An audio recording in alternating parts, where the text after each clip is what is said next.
안녕하세요. 반값보험료 만들기입니다.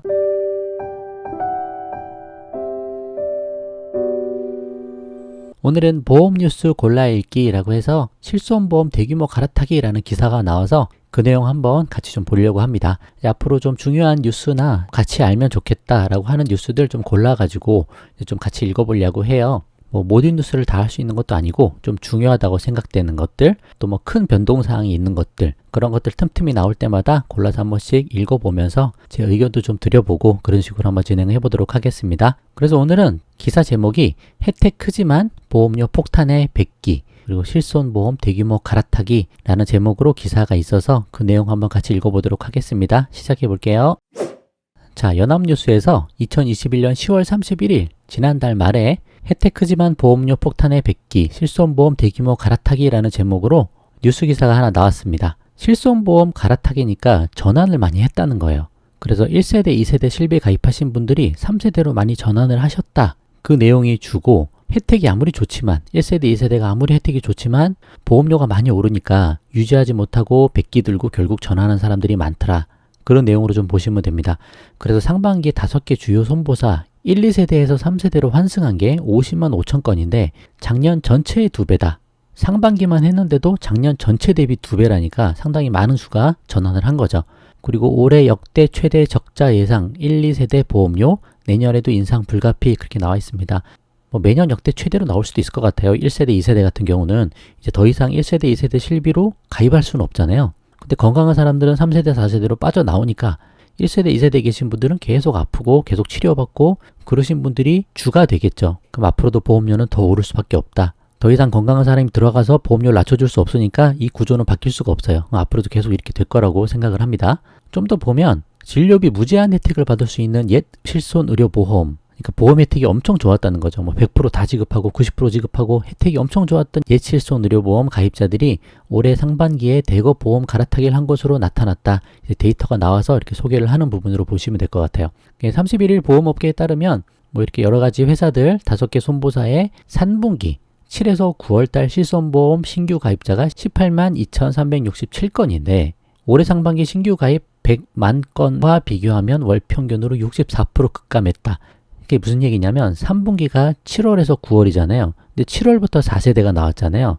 그러니까 4세대로 신규 가입한 건이 18만 건밖에 안 되고 올해 상반기에 가입한 거는 3세대 가입하신 거겠죠? 상반기 신규 가입 101만 건 대비 64%로 급감했다. 그래서 올해 기준으로 보면 올해 초반에 3세대 가입하신 분은 많은데 4세대로 넘어오고 나서 4세대에 가입하신 분이 급격히 줄었다라는 거죠. 그럼 신규 가입 말고 기존 실손보험 계약자의 상품 갈아타기, 즉 전환 계약을 합친 상분기 가입도 22만 건으로 역시 71% 격감했다. 그러니까 3분기니까 4세대 실손으로 전환한 케이스죠. 4세대로 전환한 건수도 급감했다라는 내용입니다. 그러니까 4세대로 신규 가입도 안 하고 4세대로 전환한 건도 많이 작다. 그렇게 보시면 될 것 같아요. 여기 보시면 3분기의 월 평균 실손보험 가입자가 상반기에 3분의 1 토막이 난 것은 의료 이용량에 따라 보험료가 할증되고 본인 부담도 늘어나게끔 상품 구조가 개편된 4세대 실손보험으로 7월에 상품이 교체됐기 때문이다. 그렇죠.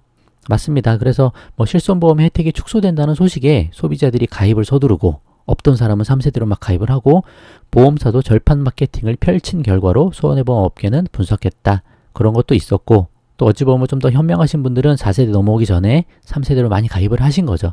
그래서 신규로 가입한 거 3세대 실손은 150만 건, 100만 건 이렇게 되다가 4세대로 넘어오니까 2021년 7월부터 9월까지는 18만 건으로 쭉 떨어져 버렸다.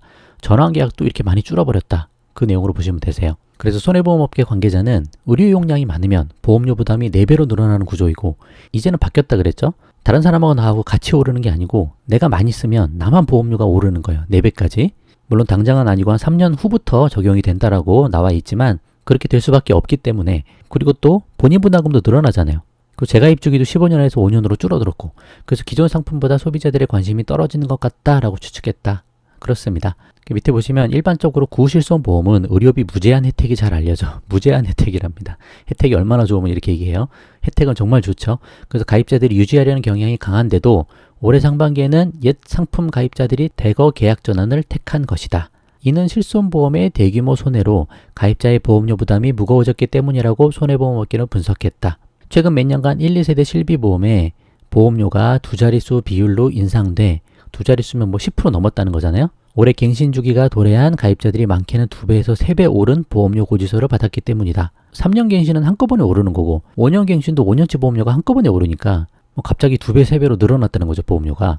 5개 주요 손해보험사는 올해 1세대 실손보험의 보험료를 17%에서 19% 정도, 거의 20% 가까이 인상했다. 그렇죠. 그리고 앞서 그 전에 2017년, 2019년에는 10%씩, 작년에는 9.9%씩 올렸다. 자, 10%씩 이렇게 올리다가 이번에 17%, 19%까지 올린 거예요. 앞으로도 그러지 않으리란 보장이 없는 거죠. 이 차트는 우리가 매번 보는 건데 실손보험의 손해율이 이렇다라는 겁니다. 손해율이 계속 커지고 있다. 130%다. 2020년 잠정이 130%다. 그러니까 보험료 받은 게 100이면 지출한 게 130이라는 얘기죠. 제가 이제 늘 말씀드리는 건 뭐냐면 여기서는 사업비 뺄 거 다 빼고 계산하는 게 위험 손해율이라 그랬죠. 사업비 빼지 않고 그냥 총 보험료 받은 거 대비 총 나간 걸 따지면 여기서 한 20% 정도는 내려갈 거예요. 그렇게 따지면 130이 아니고 한 110% 정도 나올 수도 있고 정확한 건 나중에 또 봐야 됩니다. 그렇게 따지면 3세대 실손은 한 80 몇 프로 정도밖에 안 된다. 손해율이 사실은. 위험 손해율 말고 영업 손해율은 그 정도밖에 안 될 거다. 그렇게 말씀을 여러 번 드렸어요.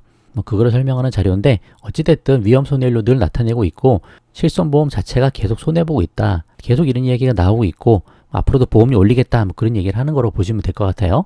뒤에 또 나오죠. 주요 보험사는 실적 발표, 기업 설명회, IR 등에서 내년에도 실손보험 보험료의 대폭 인상이 불가피할 것으로 전망했다.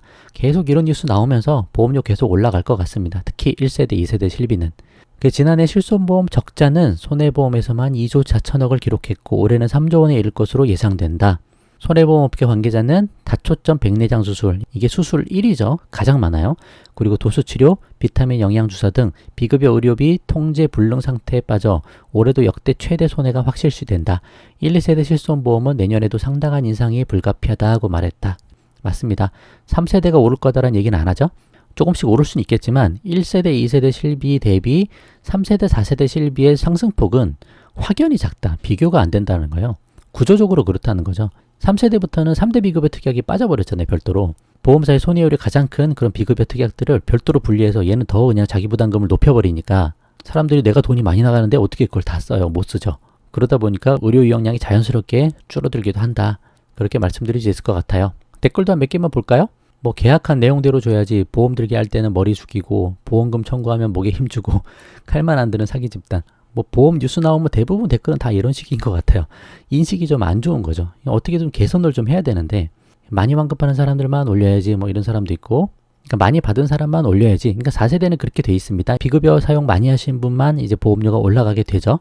그리고 과잉 진료하는 의사들이 더 문제다. 처방만 받고 약 먹고 주사 한 방이면 해결될 병도 실손보험 들어있다고 하면 입원시키고 비싼 영양제를 처방해서 병원비 가득 올리는 비양심적인 의사들이 가장 큰 문제. 이런 내용도 있네요. 다 그런 건 아닌데 일부 병원 그리고 일부 보험, 일부 설계사 항상 그런 분들 때문에 올바르게 행동하는 많은 사람들이 또 이런 소리를 듣는 부분도 없지 않아 있지 않나 그런 생각도 좀 해보고요.